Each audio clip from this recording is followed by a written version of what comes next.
Hello दोस्तों, आज की हमारी वीडियो है कुछ ऐसे नाउन के ऊपर जो देखने में तो हमेशा सिंगुलर लगेंगे लेकिन वास्तव में वे होते प्लूरल हैं। इस चीज़ का ये मतलब हुआ कि उन वर्ड के लास्ट में ना तो एस आएगा और ना ही ई एस आएगा, फिर भी वे प्लूरल होते हैं। और जब वे प्लूरल होते हैं तो वर्ब भी प्लूरल ही लेते हैं। अब आप खुद देख सकते हो कि इन वर्ड के लास्ट में ना तो एस है और ना ही ई एस है, फिर भी इन्हें प्लूरल माना गया है। तो इस चीज़ का रीज़न, इस चीज़ का कारण हम अभी थोड़ी देर में पता लगाएंगे कि क्या वो कारण है कि इन वर्ड के लास्ट में ना तो एस है और ना ही ई एस है, फिर भी इन्हें प्लूरल की कैटेगरी में रखा गया है।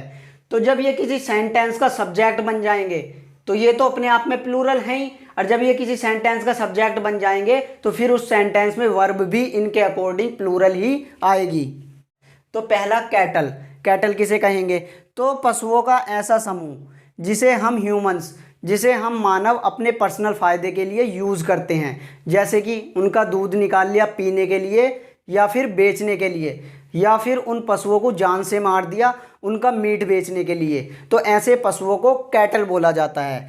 तो कैटल की कैटेगरी में कौन कौन आ जाएंगे? जैसे कि गाय, बैल, भैंस, कटरा, तो ये सब क्या होते हैं? कैटल होते हैं। तो एक शब्द में कैटल की हिंदी हम क्या बोल सकते हैं? मवेशी। तो कैटल के ऊपर लिख देता हूं मैं, कैटल का मतलब हुआ मवेशी। अब कैवलरी। कैवलरी का क्या मतलब होता है? ऐसे सैनिकों का समूह जो घोड़े पर बैठकर लड़ाई करते हैं। तो ऐसे सैनिकों के समूह को कैवलरी बोला जाता है। तो कैवलरी को एक शब्द में अगर मैं लिखना चाहूँ हिंदी में तो क्या लिख सकता हूँ? घुड़सवार सेना। तो कैवलरी का मतलब हुआ घुड़सवार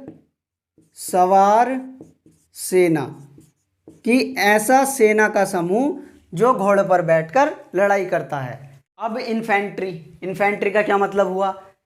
ऐसे सैनिकों का समूह जो पैदल ही चलकर लड़ाई करते हैं, मतलब पैदल चलते रहते हैं और लड़ाई करते रहते हैं। तो ऐसे समूह को इन्फेंट्री बोला जाता है। तो इसकी हिंदी क्या लिख सकते हैं हम? इसकी हिंदी लिख सकते हैं पैदल सेना।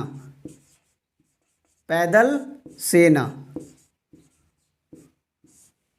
अब पोल्ट्री। पोल्ट्री का क्या मतलब हुआ?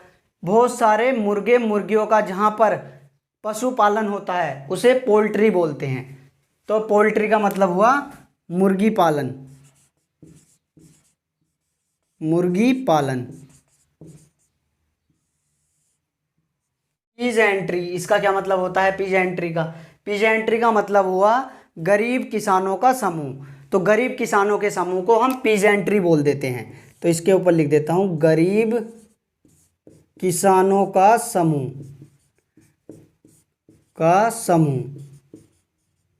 तो गरीब किसानों का समूह पीजेंट्री। तो यहां पे मैंने एक वर्ड लिखा PEASANT, पीजेंट लिखा। तो पीजेंट का मतलब होता है किसान और फार्मर का मतलब भी किसान। तो पीजेंट वर्ड से ही पीजेंट्री बना है। तो पीजेंट किसान, पीजेंट्री गरीब किसानों का समूह। अब चिल्ड्रन। चिल्ड्रन का तो मतलब आपको पता ही होगा, बच्चों के समूह को एक साथ चिल्ड्रन बोल दिया जाता है। जैसे कि मैंने यहाँ पे ये लिखा चाइल्ड। चाइल्ड का मतलब हुआ एक बच्चा। यहाँ पर अब एक लड़का भी हो सकता है और एक लड़की भी हो सकती है। एक वर्ड मैंने ये लिखा चिल्ड्रन। चिल्ड्रन मतलब काफ़ी बच्चे या बच्चों का समूह। बच्चों का समूह। तो ये जो वर्ड है ये चिल्ड्रन, ये चाइल्ड की प्लूरल फॉर्म है। चिल्ड्रन चाइल्ड में से ही बना है। चाइल्ड एक बच्चा, और हमने जब इसका प्लूरल बनाया तो चाइल्ड का प्लूरल हुआ चिल्ड्रन। तो कोई ज़रूरी नहीं है कि हर जगह पर वर्ड के लास्ट में एस या ई एस ही लगाकर उस वर्ड का प्लूरल बनेगा। बिना एस या ई एस लगाए भी हम कुछ और नए वर्ड लगाकर उस सिंगुलर वर्ड का प्लूरल बनाते हैं। जैसे कि यहाँ पे मैंने ये लिखा ओक्स। ओक्स का हमें प्लूरल बनाना है। ओक्स का मतलब हुआ एक बैल, और इसका हमें प्लूरल बनाना है। तो इसके लास्ट में हम एस या ई एस नहीं लगाएंगे, तो ओक्सिस कर दिया तो ये गलत हो जाएगा। इसका भी प्लूरल इसी की तरह बनेगा, चाइल्ड की तरह। मतलब ओक्स के लास्ट में हमें ई एन लगाना पड़ेगा। तो ओक्स के लास्ट में ई एन लगा दो तो ये हो जाएगा ओक्सन। तो ओक्सन का मतलब हुआ बैलों का समूह। बैलों का समूह या कई सारे बैल। तो ज़्यादातर तो ग्रामर में वर्ड के लास्ट में एस या ई एस ई लगाकर उसका प्लूरल बनता है, लेकिन कुछ वर्ड ऐसे हैं जिसमें एस या ई एस नहीं लगता है वर्ड के लास्ट में, कुछ और नए वर्ड लगते हैं प्लूरल बनाने के लिए। अब जेंट्री, जेंट्री का मतलब हुआ ग्रुप ऑफ जेंटल पीपल, मतलब सज्जन व्यक्तियों का समूह। तो सज्जन व्यक्तियों के समूह को एक साथ जेंट्री बोल दिया जाता है। सज्जन व्यक्तियों का समूह। पुलिस, पुलिस का मतलब हुआ ऐसा आधिकारिक संगठन जो क्राइम को कंट्रोल करता है और जनता की रक्षा करता है, तो ऐसे समूह को पुलिस बोल दिया जाता है। अब पीपल, पीपल का मतलब हुआ लोगों का समूह, लोगों के समूह को एक साथ पीपल बोल दिया जाता है। लोगों का समूह। और हाँ दोस्तों, आपको यहाँ पर एक डाउट आया होगा इस वर्ड में पीपल में, जैसे कि मैंने यहाँ पे ये लिखा पीपल, तो मैंने तो ये बताया है कि इन वर्ड के लास्ट में हम कभी भी एस या ई एस नहीं लगा सकते हैं, लेकिन आप सोच रहे होंगे कि कहीं कहीं पर हमें ये वाला वर्ड भी देखने को मिल जाता है, मतलब कि इसके लास्ट में एस आ जाता है, पीपल्स आ जाता है। तो दोस्तों मैं आपको बता देता हूँ यहाँ पर, अब ये दो अलग अलग वर्ड हैं, इन दोनों का अलग अलग मतलब है। अब जैसे कि इस पीपल वर्ड का तो मतलब हुआ लोगों का समूह, लोगों का समूह, और इस पीपल्स वर्ड का मतलब हुआ पीपल ऑफ डिफरेंट रेसेस, मतलब विभिन्न जातियों के लोगों का समूह। तो पीपल्स का मतलब हुआ विभिन्न जातियों के लोगों का समूह। तो डाउट हुआ क्लियर? यदि कहीं सेंटेंस में पीपल लिखा हुआ है तो उसका मतलब केवल लोगों का समूह है, और पीपल्स लिखा हुआ है तो उसका मतलब है विभिन्न जातियों के लोगों का समूह, कि भाई अगर अलग अलग जातियों के बहुत सारे लोग इकट्ठा हैं एक जगह तो उन्हें पीपल्स बोलेंगे। तो ये वर्ड तो प्लूरल है ही, और इस वर्ड के लास्ट में एस लग रहा है तो ये तो ऑटोमेटिक प्लूरल है ही। तो ये दोनों वर्ड हमेशा वर्ब प्लूरल लेंगे। अब आप खुद ही एक बात नोटिस करो कि ये सारे के सारे वर्ड किसी ना किसी चीज का समूह है, जैसे कि कैटल पशुओं का समूह, कैवलरी ऐसे सैनिकों का समूह जो घोड़े पर बैठकर लड़ाई करते हैं, इन्फेंट्री ऐसे सैनिकों का समूह जो पैदल चलकर लड़ाई करते हैं, पोल्ट्री ऐसा स्थान जहां पर बहुत सारे मुर्गे और मुर्गियों का पालन होता है, पीजेंट्री गरीब किसानों का समूह, चिल्ड्रन बच्चों का समूह, जेंट्री सज्जन व्यक्तियों का समूह, पुलिस ऐसा आधिकारिक संगठन जो हमारी रक्षा करता है और क्राइम को कंट्रोल करता है, पीपल लोगों का समूह। अब आप ही मुझे खुद बताओ कि समूह क्या होता है। एक सिंगल चीज को तो हम समूह नहीं बोल सकते, यदि एक से वो दो चीज हो जाएंगी तो फिर वो समूह कहलाया जाएगा, और दो से ज्यादा हो जाएंगे फिर भी समूह। तो समूह के लिए क्या जरूरी है? कम से कम दो का होना, और जब कम से कम दो हो जाते हैं तो ग्रामर की भाषा में क्या बोल दिया जाता है उसे? ग्रामर की भाषा में उसे प्लूरल बोल दिया जाता है। ग्रामर की भाषा में अगर कोई सिंगल चीज है तो वो सिंगुलर, और एक से ज्यादा हो जाएंगी तो वो फिर प्लूरल हो जाएंगी। इसी वजह से इन वर्ड को प्लूरल की कैटेगरी में रखा गया है, क्योंकि इन अकेले शब्दों के अंदर ही कई सारी चीजें छुपी हुई हैं। अब हम इनके कारण का तो पता लगा चुके कि इन्हें क्यों प्लूरल की कैटेगरी में रखा गया है, तो अब तो प्रूव्ड हो ही चुका कि ये प्लूरल होते हैं। तो इतना और ध्यान रखना है कि जब सेंटेंस में वर्ब इनके अकॉर्डिंग आएगी तो वर्ब हमें प्लूरल ही लगानी है। अब ये इधर कुछ सेंटेंस लिखे हुए हैं, इनमें हमें एरर फाइंड आउट करनी है कि कहाँ पर गलती है। पहला सेंटेंस, चिल्ड्रंस इज क्राइम, तो सबसे पहले गलती तो यहाँ पर है। ये ऐसे वर्ड हैं इनके लास्ट में हम एस या एस नहीं लगा सकते हैं, इनका हम प्लूरल नहीं बना सकते हैं। एक गलती तो ये हुई, तो चिल्ड्रंस की जगह पर क्या होगा?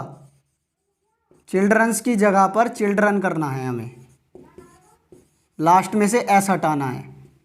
अब जब ये ठीक होकर यहाँ पर चिल्ड्रन आ जाएगा तो ये चिल्ड्रन इस सेंटेंस का सब्जेक्ट हो जाएगा, तो ये वर्ब यहाँ पर जो भी वर्ड आएगा उसके अकॉर्डिंग आएगी। यहाँ पर वर्ड आ गया चिल्ड्रन, और ये वर्ड ऐसे हैं जो कि हमेशा प्लूरल होते हैं और वर्ब भी ये प्लूरल लेते हैं। तो एक वर्ब की गलती है, तो इज की जगह पर आएगा आर। अब बिल्कुल सेंटेंस ठीक है, दो गलती थी इसमें। चिल्ड्रंस की जगह पर चिल्ड्रन करना है, इज की जगह पर आर करना है। चिल्ड्रन आर क्राइंग, बच्चे रो रहे हैं। क्राई, क्राई का मतलब होता है रोना, इधर लिख देता हूँ मैं। किराए का मतलब हुआ रोना, और वीप का मतलब भी रोना होता है। अब दूसरा sentence, our infantry has marched forward. अब देखो यहाँ पर ये वर्ड आया इन्फेंट्री, कैसा वर्ड है, ये प्लूरल वर्ड है, तो ये वर्ब जो है इसी के अकॉर्डिंग आएगी, तो वर्ब भी प्लूरल आएगी। तो यहाँ पर वर्ब की गलती है, हैज की जगह पर हमें हैव करना है। अब सेंटेंस ठीक है, our infantry have marched forward, हमारी पैदल सेना आगे बढ़ चुकी है। फॉरवर्ड का मतलब होता है आगे, क्या मतलब हुआ फॉरवर्ड का, फॉरवर्ड का मतलब हुआ आगे, और मार्च्ड मतलब बढ़ना, तो हमारी पैदल सेना आगे बढ़ चुकी है। अब तीसरा sentence, police has arrested the thief, तो कहाँ पर गलती है, यहाँ पर गलती है। इन वर्ड के लास्ट में हम एस या ईएस नहीं लगा सकते हैं, ये पहले से ही प्लूरल होते हैं, तो इनमें से एस हटाओ, तो पुलिस इसकी जगह पर हमें करना है पुलिस, एक गलती तो ये है। अब इस सेंटेंस का सब्जेक्ट कौन है, सेंटेंस का सब्जेक्ट यही बन जाएगा पुलिस। अब मैं सब्जेक्ट के बारे में पहले भी बता चुका कि सेंटेंस में बस ये देख लो कि सेंटेंस में किसके बारे में बात चल रही है, सेंटेंस में मेन वर्ड कौन है, जो मेन वर्ड होगा वही सेंटेंस का सब्जेक्ट बन जाएगा। तो ज़्यादातर सेंटेंस का पहला वर्ड ही सेंटेंस का सब्जेक्ट बन जाता है, तो हर जगह पे ज़रूरी नहीं है कि सेंटेंस का पहला वर्ड ही सब्जेक्ट बनेगा। जैसे दूसरे सेंटेंस में क्या हुआ, दूसरे सेंटेंस में सब्जेक्ट ये बना है इन्फेंट्री, मतलब कि पहला दूसरा वर्ड बना सब्जेक्ट, तो सब्जेक्ट छांटने के लिए बस ये देखो उस सेंटेंस का अर्थ निकाल लो, और ये देखो कि मेन शब्द है क्या, किसके बारे में बात चल रही है, वही सब्जेक्ट हो जाएगा। तो इस सेंटेंस का सब्जेक्ट पुलिस, तो ये वर्ब आएगी इस पुलिस के अकॉर्डिंग। तो ये वाले अक्सर कैसी वर्ब लेते हैं, प्लूरल वर्ब लेते हैं, तो हैज की जगह पर हमें हैव करना है। तो यहाँ पर भी इस सेंटेंस में दो गलती हैं, पुलिस इसकी जगह पे पुलिस और हैज की जगह पर हैव, तो सेंटेंस फिर बन जाएगा police have arrested the thief, police ने चोर को पकड़ लिया है, या ये बोल दो पुलिस चोर को पकड़ चुकी है। थीप का मतलब होता है चोर। अब चौथा सेंटेंस, कैटल्स है, ये kettles is grazing in the field, तो देखो ये भी वर्ड ऐसा है, इसके भी लास्ट में हम एस या ईएस नहीं लगा सकते हैं, तो हटाओ यहाँ से एस, तो ये हो जाएगा कैटल। और फिर ये वर्ब है, और ये वर्ब किसके अकॉर्डिंग आएगी, ये वर्ब कैटल के अकॉर्डिंग आएगी, तो ये कैसी वर्ब लेंगे, प्लूरल वर्ब लेंगे, तो इज की जगह पर हो जाएगा आर। अब ठीक है, इज की जगह पर हमें आर करना है, तो कैटल्स की जगह पर कैटल, इज की जगह पर आर, तो cattle are grazing in the field, मवेशी खेत में चर रहे हैं, इसका मतलब होता है हुआ चरना या घास खाना। तो मिलते हैं दोस्तों अगली वीडियो में, तब तक के लिए कीप लर्निंग कीप ग्रोइंग।